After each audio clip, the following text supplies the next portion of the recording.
You have asked me why people turn against you the closer you approach success.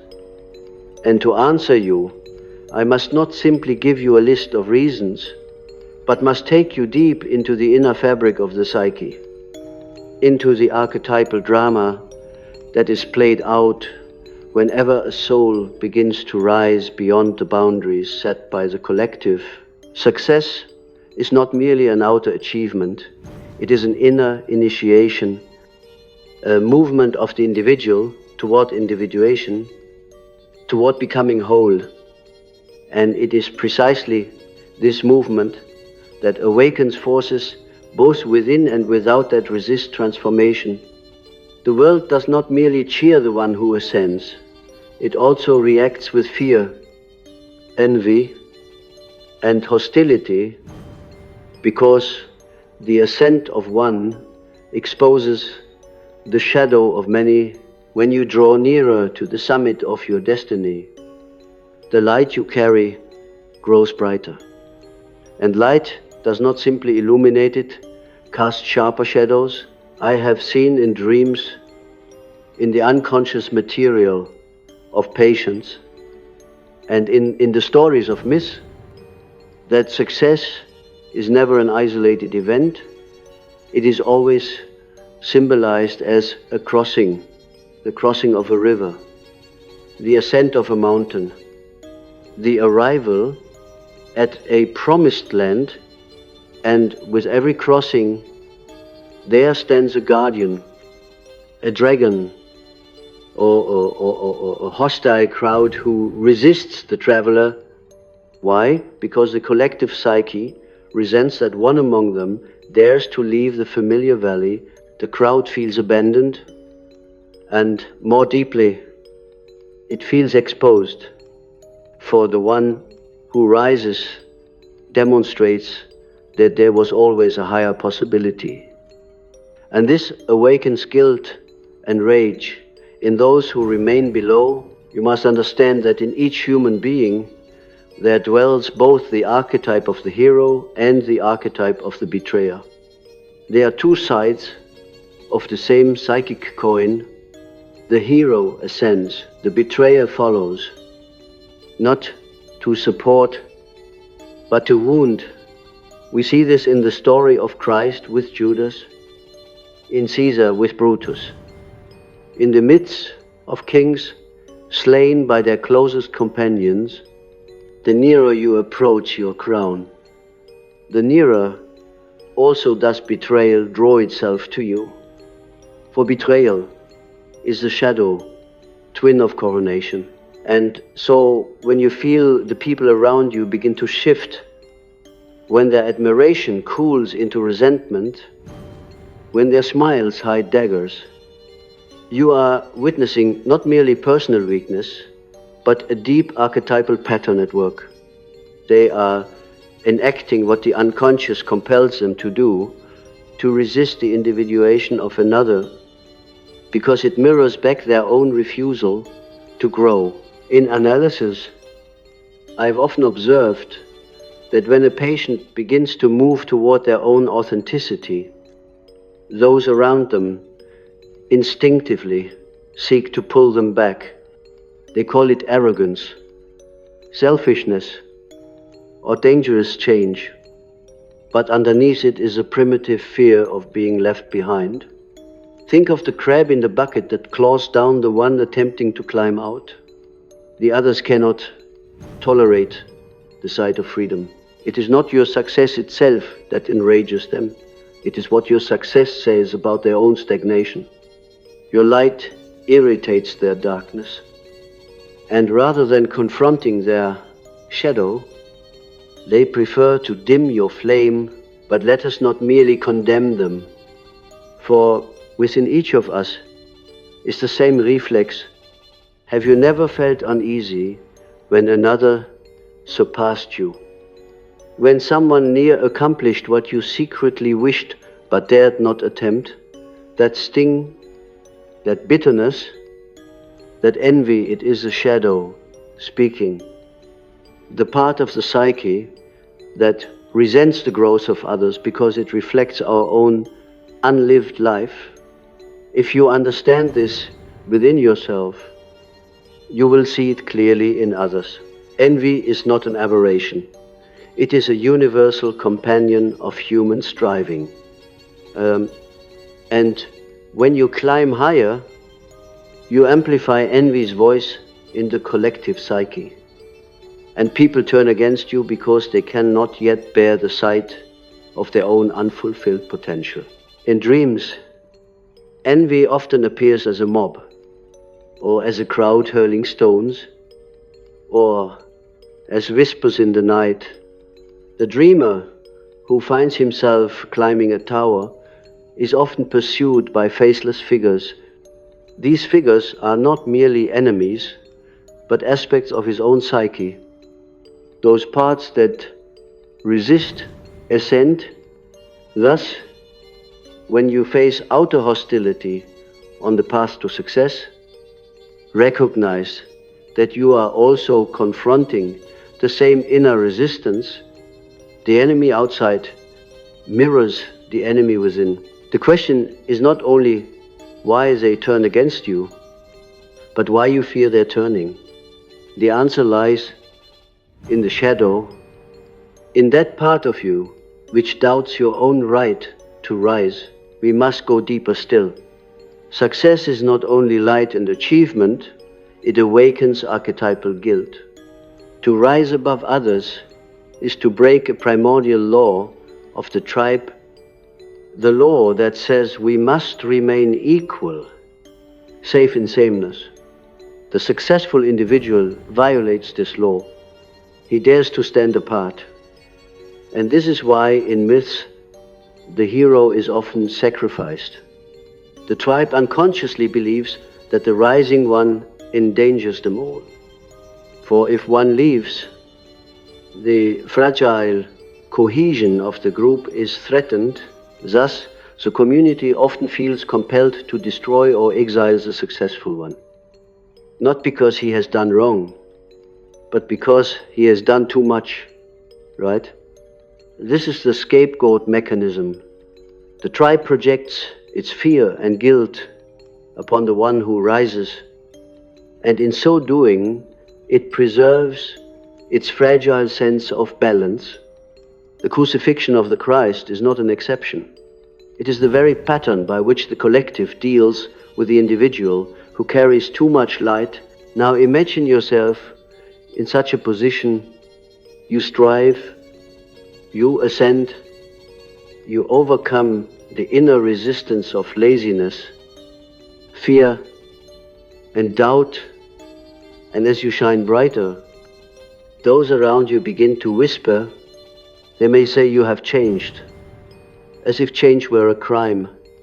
They may say you think yourself better than them, as if your growth were an insult to their stillness. They may smile but secretly wish for your fall. Do not be naive. This is not about you personally. It is about the archetype you now embody. You have become the hero in their unconscious drama, and every hero must be opposed. Their hostility is a ritual reaction. It belongs to the ancient dance of shadow and light. I tell you this not so that you grow bitter, but so that you understand. If you expect universal support as you approach success, you misunderstand the human psyche. Expect resistance, and you will not be shocked when it comes. Expect betrayal, and you will not be broken by it. Know that it is the way of the unconscious to resist transformation, and that includes the unconscious of those around you. The more your success reveals their unfulfilled selves, the more they will turn against you, unless they too are willing to enter the fire of change. But let us not forget that this hostility to serve the purpose, if no one opposed you, if everyone applauded, you would never be tested, and without testing you would never become strong. The opposition of others is the crucible in which your inner gold is formed. Just as alchemists knew that the base matter must be placed in the fire to transmute, so must the striving soul face the fire of envy, suspicion, and hostility to become whole. Your success is not yet authentic until it has passed through the trial of resistance. The shadow of others forces you to confront your own shadow. The betrayal of friends teaches you to stand upon your own ground. The envy of the crowd compels you to ask whether your ascent is genuine or merely inflated. Thus, even in their turning against you, they serve you. And perhaps this is the most mysterious truth, that those who oppose you are not merely enemies, but unconscious collaborators in your individuation. They play the dark role so that you may confront light and darkness within yourself. The archetype arranges it so you cannot reach the summit without facing betrayal. For without betrayal, there is no crucifixion. And without crucifixion, there is no resurrection. The psyche knows this, and so it weaves the drama around you. To complain is to miss the deeper pattern. To accept and to understand is to transcend it. So, when you feel them turn against you, do not ask, why do they hate me? Instead, ask, what part of me is being mirrored back? What trial is being offered to me now? For the hostility of others is like the dream figure who pursues you, frightening, yes, but also meaningful. If you confront it consciously, you grow. If you deny it, you fall into bitterness and despair. The choice is yours. Will you allow their turning to break you, or will you allow it to initiate you into deeper strength? I tell you these things in a manner that may seem solemn, for they are solemn truths. But let us also remember that behind the drama lies something greater, the self, the totality of the psyche, which seeks wholeness. Every betrayal, every hostility, every envy that rises against you is secretly the self urging you onward, stripping you of illusions, forcing you into solitude where you may finally hear the voice of your own soul. Success is not the applause of the crowd, it is the union with the self. And paradoxically, the crowd that turns against you helps to drive you there by depriving you of false comforts, by forcing you into the desert where the encounter with God takes place. And so I say, do not curse them. See through them. Recognize that in their turning, they are giving you the very gift you most need, the gift of confrontation with shadow, both theirs and yours. And only through such confrontation can you become whole. You may believe that success is an outer accomplishment measured by titles, possessions, or recognition. But in the depths of the psyche, success is always symbolic of transformation. Each outer achievement corresponds to an inner movement.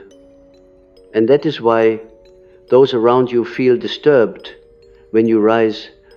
They sense, often unconsciously, that something within you has changed. And change in one member of the group always destabilizes the group as a whole. In the tribal unconscious, stability is maintained by sameness. The one who dares to differentiate threatens that fragile equilibrium, and so the instinctive response is resistance.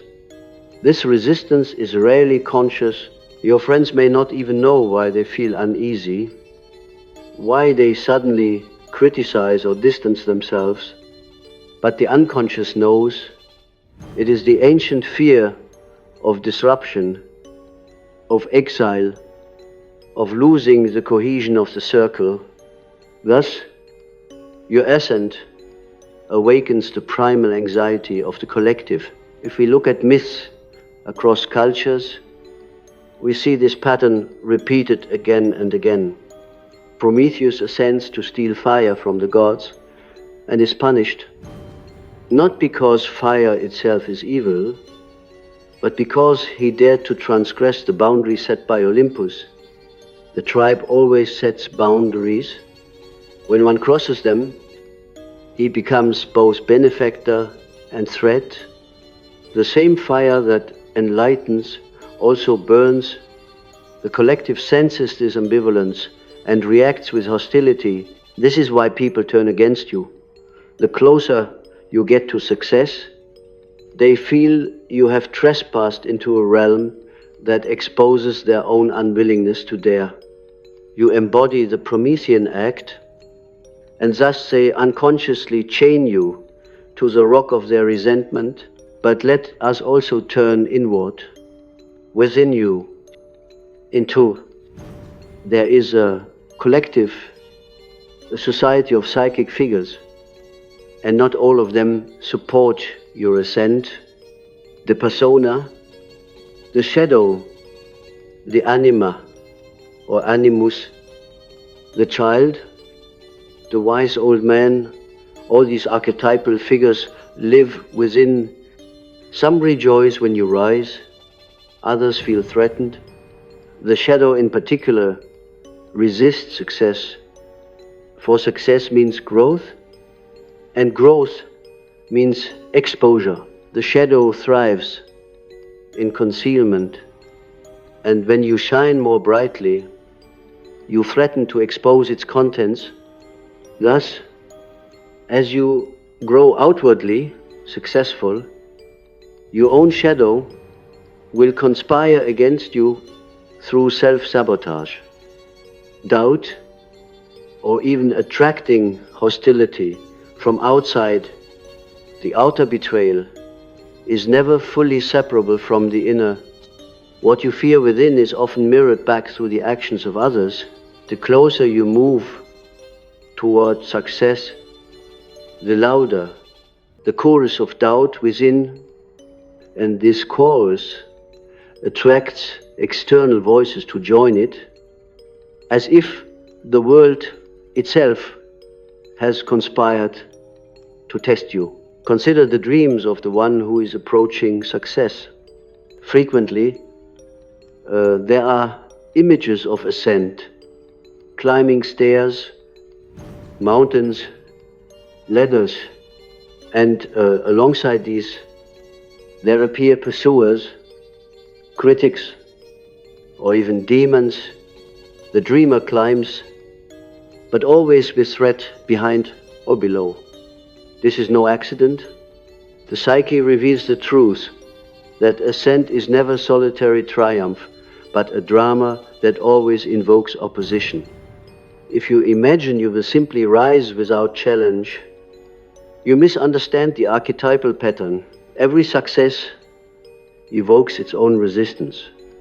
It is the law of psychic balance, just as every increase of light sharpens the shadow it casts. The higher the mountain, the more treacherous the winds, the brighter the flame, the more ravenous the moths. And so hostility is not a deviation, it is an inevitability. You may ask, why then do we pursue success if it brings such conflict? The answer lies in the nature of the self, the archetype of wholeness. The self calls each of us to individuation, to become who we are meant to be, regardless of the cost. Success, in its truest sense, is not about worldly applause, but about answering this inner call. The hostility of others is the toll you pay for obedience to the self. You cannot avoid it without betraying yourself. If you shrink back to please them, you betray your own soul. And that betrayal is worse than all outer rejection. To live in the approval of others but in disobedience to your own destiny is a form of psychic death.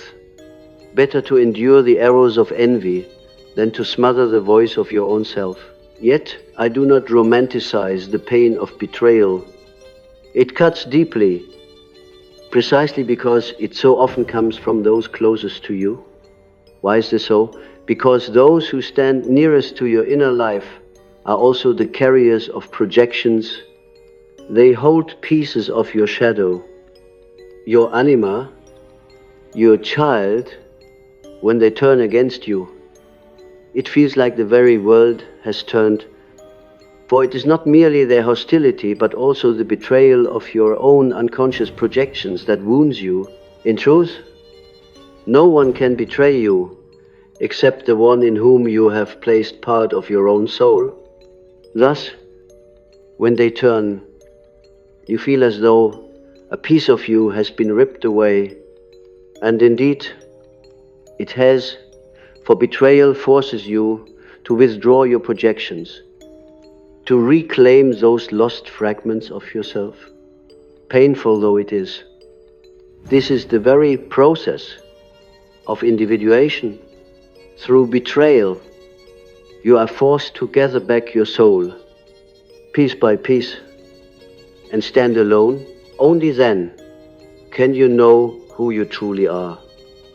Apart from their reflection, do not therefore despise the betrayal, mourn it, yes, but also understand its meaning.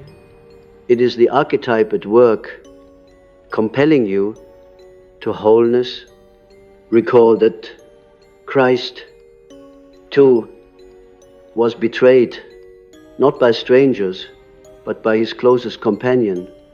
Recall that in myths, the hero is often abandoned by his family, mocked by his friends, misunderstood by his peers. This is the price of carrying the fire. If you bear light, you must also bear solitude. Solitude is not loneliness, it is initiation. It strips you of false supports so that you may stand in union with the self. The hostility of others is thus a strange gift, though it arrives wrapped in pain. You may also notice that as you ascend, people do not merely turn against you with open hostility, but often with subtle undermining. They may cloak their envy in advice, their resentment in concern. They may warn you not to aim so high, not to risk too much, not to think too differently. They disguise their fear as wisdom, but listen closely. Beneath their words lies the ancient refrain, do not leave the tribe, do not differentiate, remain as we are. They do not consciously know this, but their unconscious speaks through them. When you hear such voices, you must discern, is this genuine guidance, or is this the collective fear speaking? Discernment is part of the hero's task. Without it, you will be pulled down into mediocrity, mistaking the voices of fear for the voice of truth. Now, let us turn to a deeper mystery. Why does success itself feel like danger? Why, when you approach the summit, do you feel more alone, more exposed, more vulnerable? Because success awakens the archetype of death in the psyche, ascent, and death are always intertwined. To rise to a new level is to let the old die. Each success is therefore a small death, and those around you, sensing this death unconsciously, resist it. They do not wish for the old order to pass away. They cling to the familiar, even if the familiar is stagnation, you, by moving forward, symbolize their mortality, their inevitable transformation. They turn against you because you remind them of death. And the unconscious resist death at all costs. But if you embrace this truth, success becomes something greater than achievement. It becomes initiation into the mystery of death and rebirth. To rise is to die to the old self and be reborn as the new. To endure hostility without collapsing is to pass through crucifixion into resurrection. And this is the true meaning of individuation, not the applause of the crowd, but the union of life and death within, the capacity to endure transformation without disintegration. The one who can do this becomes whole, and wholeness is a rarer treasure than worldly success. Therefore, when others turn against you, do not see it merely as injustice. See it as participation in an archetypal drama. Recognize that they are acting out roles assigned by the unconscious. You are the hero, and they are the guardians of the threshold. Without them, there would be no threshold to cross. They resist not because they are evil, but because resistance is necessary for transformation. The psyche demands opposition so that strength may be forged without Judas. Christ would not have reached the cross. Without the dragon, there would be no treasure. Without betrayal, there would be no wholeness. Thus, the hostility of others is woven into the pattern of your success. It is not accidental, it is necessary, and so I tell you again, expect it. Do not be surprised when they turn. It is written in the psyche, their envy, their fear, their betrayal are not the end of your path, but the very signs that you are on the path. If no one resists you, perhaps you have not yet truly begun to rise. If no one envies you, perhaps your light has not yet grown bright enough to cast a shadow. If no one betrays you, perhaps you have not yet approached the threshold of transformation. Hostility is the herald of authentic success. It is the sign that you are drawing near to the archetypal fire. It is important to see that the turning of others against you is not always an act of malice. More often it is unconscious, arising from forces far older than personal intention.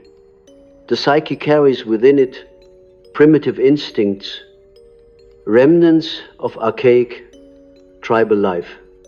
In the ancient village, the one who stood apart, who rose too high or shone too brightly, was a danger to the group, to the collective psyche. Difference equaled risk. The tall stalk must be cut down so that the field remains even. This instinct still moves within us. When you grow beyond the expectations of your circle, they do not consciously decide to oppose you. It is rather that an archetypal reflex stirs in them, and they act it out. Their suspicion, their resentment, their withdrawal, all are movements of the ancient psyche attempting to protect its sameness. But you are not here to remain in sameness. You are here to become whole, and individuation demands differentiation. It requires that you separate from the mass, even at the cost of their approval. This is the path of every hero in myth: departure, initiation, return. But do not think that return means acceptance. Often the hero returns transformed, bearing a gift, But the tribe rejects the gift. They cannot recognize what they did not seek. This is why prophets are mocked, why visionaries are ridiculed, why pioneers are often exiled. The gift of transformation is too strange for those who cling to what was.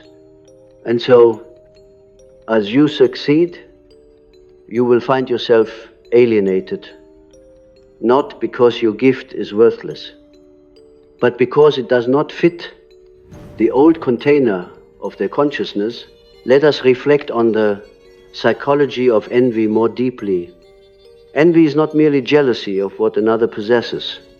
It is resentment at the revelation of one's own unlived life.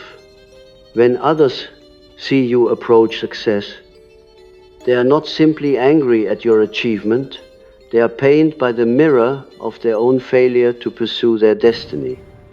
Their shadow awakens, and it whispers that you must be pulled down for your ascent, threatens to expose their avoidance. In this sense, they do not hate you as you truly are. They hate the reminder of themselves that you carry. You become the screen onto which they project their unlived potential. And the projection burns them. This is why hostility often comes disguised as mockery, why the crowd laughs at the visionary. It is easier to laugh than to admit envy. It is easier to mock than to face the shadow. In dreams, envy often takes the form of poison. The dreamer may be offered food or drink that is tainted, or may feel themselves surrounded by poisonous snakes. The poison is the psychic toxin of envy. It contaminates the bond between souls. What was once friendship becomes suspicious. What was once admiration becomes toxic. And yet, as with all dream symbols, poison can also be medicine if integrated consciously. The poison of envy, when recognized, forces the individual to develop resilience, to grow a stronger sense of self, not dependent on outer approval. The venom that was meant to kill becomes, in alchemical terms, the prima materia, the raw substance from which gold is forged. Understand this. The hostility you face is not without purpose. It is the hammer that forges you. If all were smooth, you would grow complacent. If all applauded, you would become inflated, swollen with false self-importance. But when others resist, when they betray, when they mock, you are driven inward. You are forced to find a center that cannot be shaken by outer opinion. And that center is the self. Thus, paradoxically, those who turn against you serve your deepest growth. Without intending to, they initiate you into authenticity. Yet this does not lessen the suffering. To walk the path of success is to walk a lonely road. The higher you climb, the thinner the air, and the fewer companions will join you. Many will fall away, not because you have wronged them, but because they cannot bear the altitude of your vision. They require the density of the valley, the comfort of familiar air. When they turn against you, it is often a way of justifying their inability to follow. They must tell themselves, you are arrogant, corrupt, unworthy. Otherwise, they would have to face their own refusal to ascend. Remember this when you feel their eyes cold upon you. They are not describing you, they are defending themselves. They create an image of you as villain, so that they may remain the hero of their own still story. But their story remains stagnant. while yours continues to unfold. The unconscious often dramatizes this in mythic images. Consider the dream of a man who finds himself in a city, celebrated for his achievements, only to be chased by a mob through narrow alleys. He flees, confused, wondering why admiration has turned to pursuit.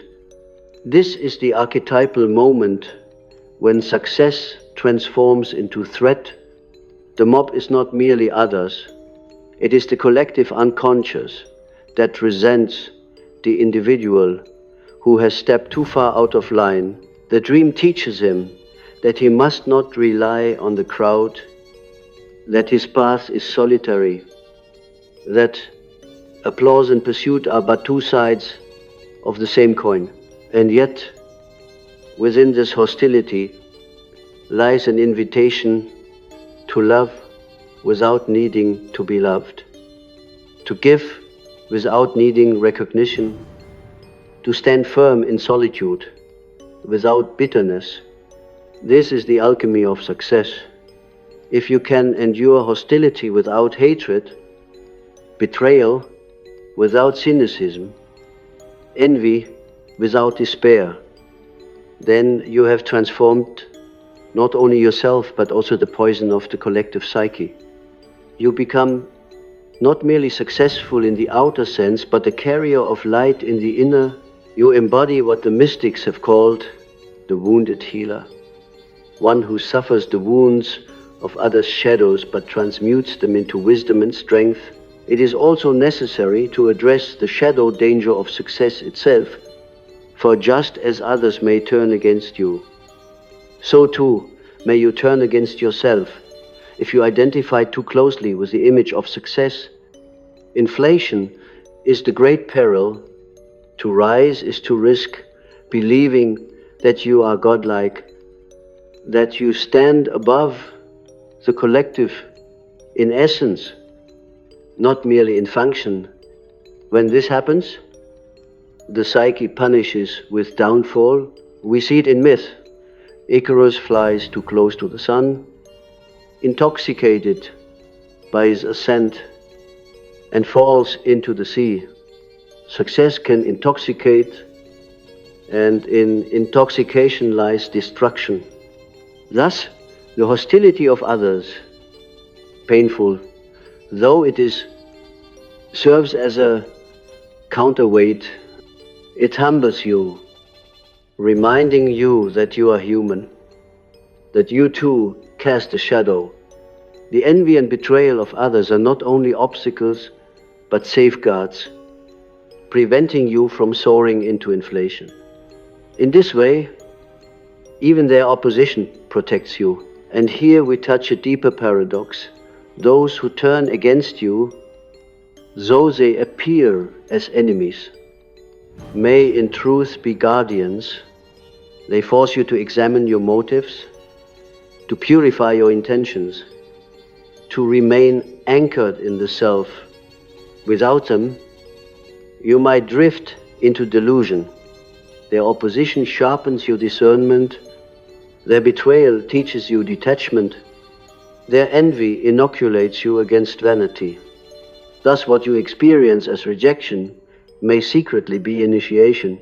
The unconscious arranges these encounters so that your ascent may be real, not false, grounded, not inflated. When you see this, bitterness softens. You begin to understand that those who oppose you are, in a strange way, collaborators in your destiny. They play the role your psyche requires. This does not mean you must remain among them, or that you must allow their poison to wound you endlessly. Often, individuation demands that you separate, that you withdraw into solitude, that you release those who cannot walk with you. But it does mean that you need not carry hatred.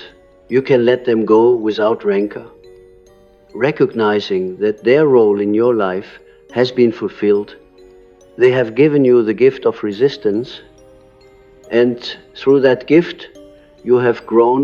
Do not be surprised. Then, when success feels like crucifixion, it is so because success is transformation.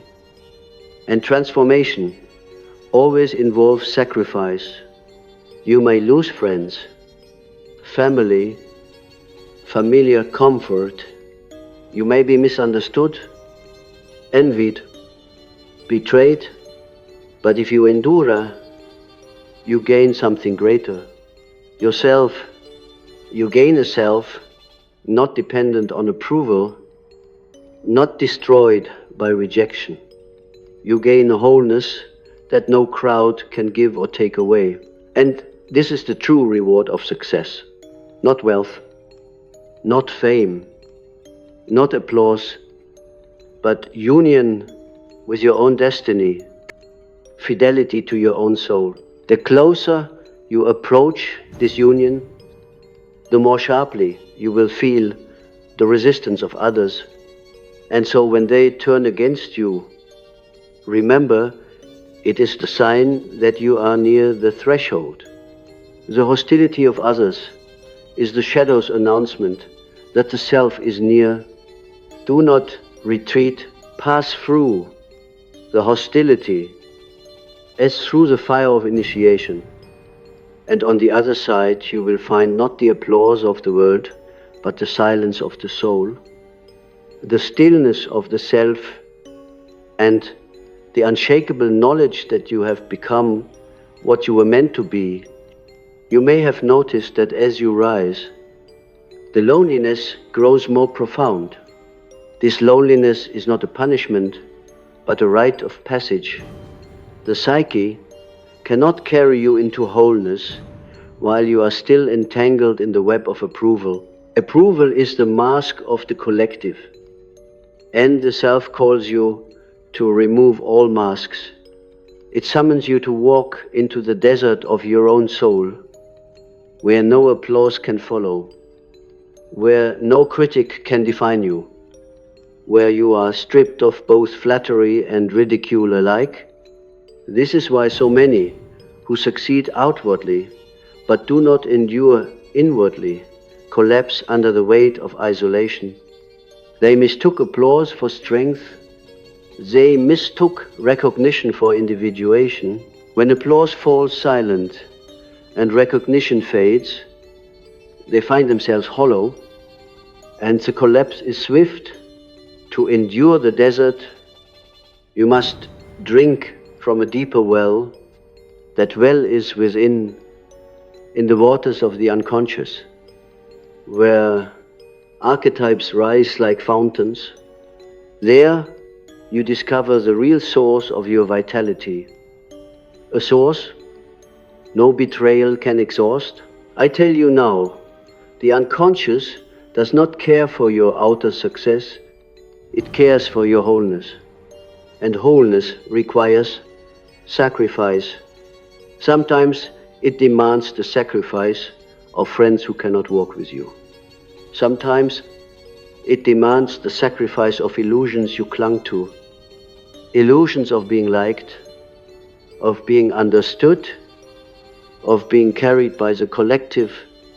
All these must fall away so that the soul may stand alone in its truth. When people turn against you, it is the self tearing away what is no longer needed. The betrayal you experience outside is often the outward enactment of an inner necessity.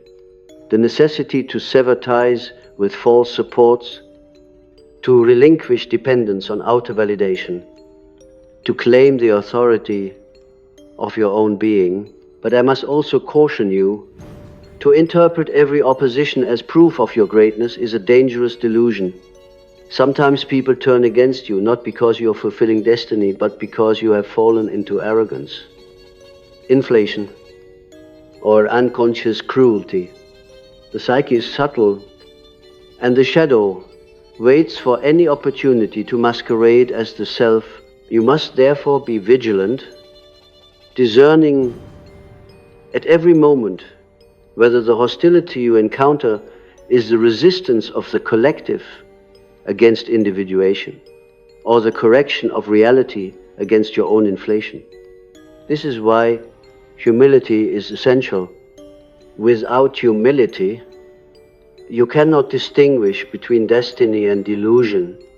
Humility keeps you grounded, reminding you that the self is larger than you, that your success is not your possession, but your participation in a greater unfolding. There is a story from a patient's dream that illuminates this. He dreamt of climbing a high tower, proud of his ascent, only to find at the top a mirror. In the mirror, he saw not a hero, but a grotesque figure, swollen and monstrous. The dream revealed to him that his striving had become inflation, that his so-called success was deforming him. He resisted the dream, called it foolish. But the unconscious does not lie. Within months, his outer life collapsed, and only then did he understand. The hostility he met from others had been a warning, a mirror of his own distortion. If he had listened, he might have transformed without such pain. Thus you must listen carefully, not only to the applause or to the hostility, but to your own depth. Ask yourself, is this hostility the shadow resisting my light, or is it the mirror reflecting my distortion? Only the inner work of self-confrontation can tell.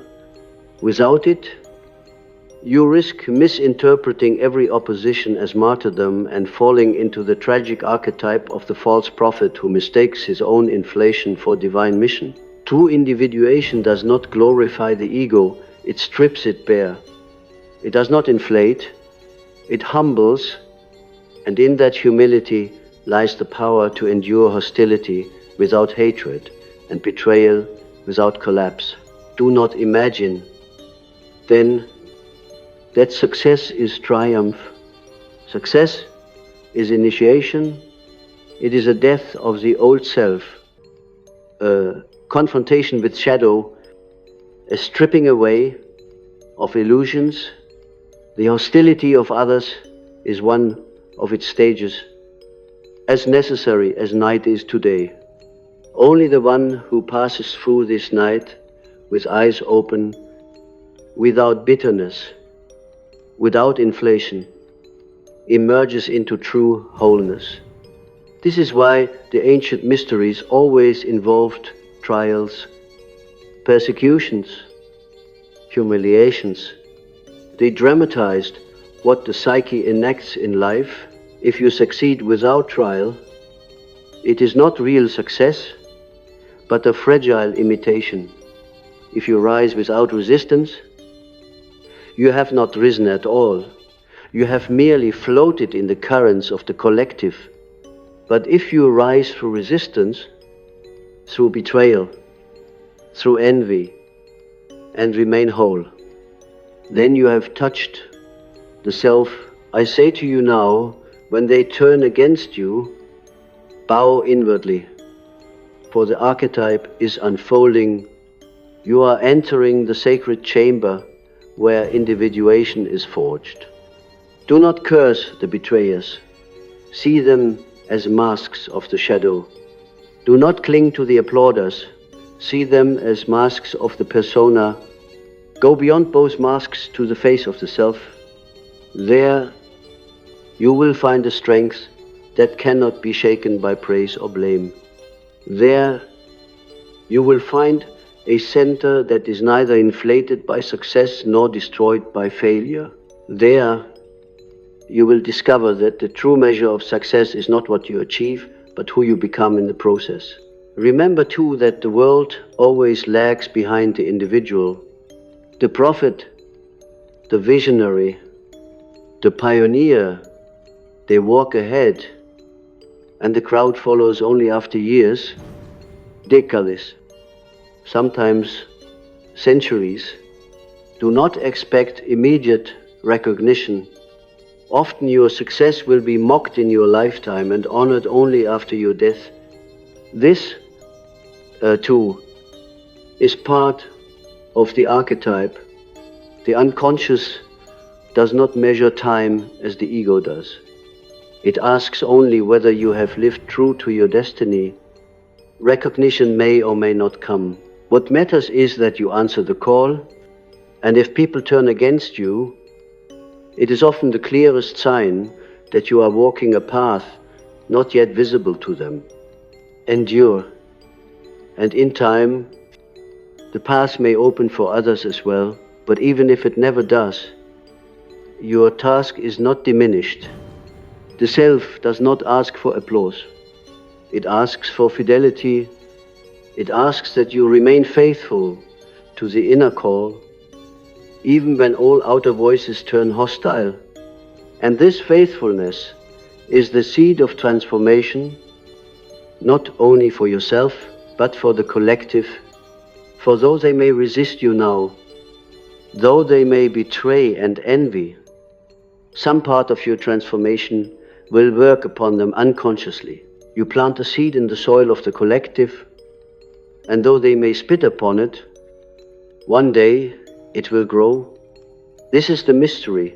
The one who is rejected today becomes the source of life tomorrow. The crucified becomes the resurrected. The betrayed becomes the healer. The mocked becomes the teacher.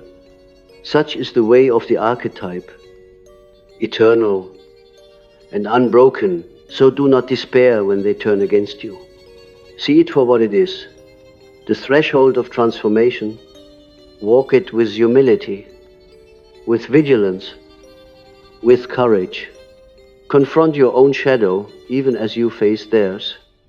Let their hostility strip you of dependence, their envy free you from illusions, their betrayal drive you inward to the self, and when you emerge, you will no longer be the same. You will not be dependent on their love, nor destroyed by their hate. You will be whole, and wholeness is the one success no envy, no betrayal, no hostility can ever take from you. And so I leave you with this.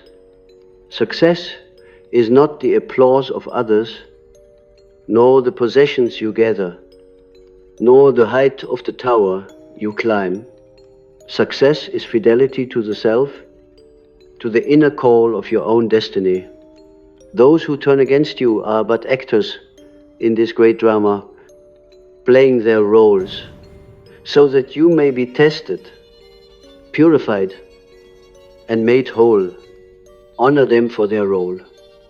Release them without bitterness, and walk onward into your wholeness. For the closer you come to the self, the more the collective resists, but also the more you become what you were always meant to be. And in that becoming lies the only success that endures beyond all betrayal, beyond all envy, beyond even death itself.